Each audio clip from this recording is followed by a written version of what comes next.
Well, hello. So Halloween is coming up, so we're going to be talking about graves and cemeteries and the horrible plight that are cemeteries, and why you should not get buried, but an alternative way of getting buried if you're planning to die.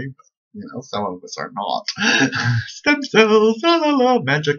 That's a whole different issue. But consciousness. So we're going to talk about graves. So when you think about it, we are people. There's, I think, 7 billion people in the world, right? If every 7 billion people got a grave and they had children and whatnot, eventually it would be a world of graves. We would create a world of graves.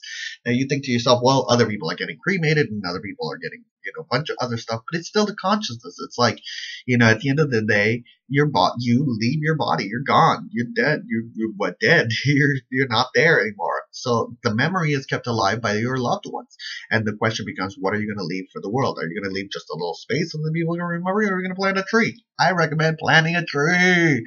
What you do, and there's amazing, I think there's websites, you can Google it and stuff like that. But what you do is you basically, when you die, if you die, then what you do is you get buried into a cocoon-like state, and then you get put in the tree seedlings, and then eventually the tree grows out of you, and maybe you become the tree, and then you have tree powers like in Lord of the Rings. I doubt it. But maybe, you never know. Or maybe a bird comes by and eats a flower, and then flowers? Yes, they do. Sometimes they do, and some flowers are plants. Are they? I don't know. Let me know in the comment section down below.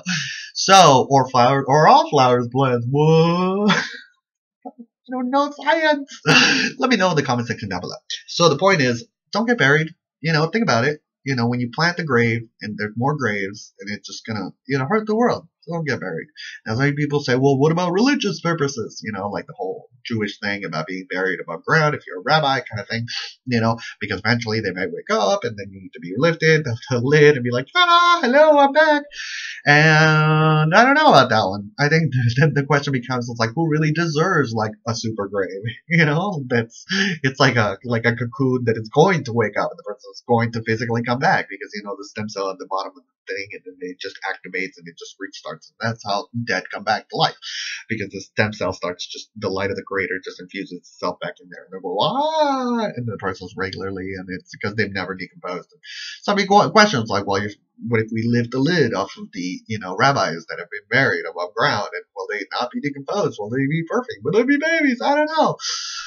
There's so much stuff that we don't know. But burying yourself in the ground, I don't think it's a good option. I think putting yourself in a tree is the best option. I think burning yourself, maybe. I don't know.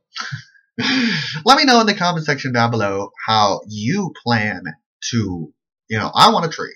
If I go, I want a tree. But before that, I want a vampire. So if you're a vampire and you're out there and you want to turn someone into a vampire, wait till I'm about to die.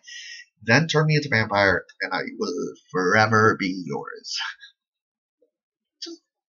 Yes, I did. Oh no, you're gonna be a vampire. Am I gonna be a vampire? I don't know. We'll see. We'll find out. I want to wish you a wonderful, wonderful, wonderful year. Take care. Don't be a vampire. You do. I want to wish you a wonderful eternity as a vampire or not. Take care.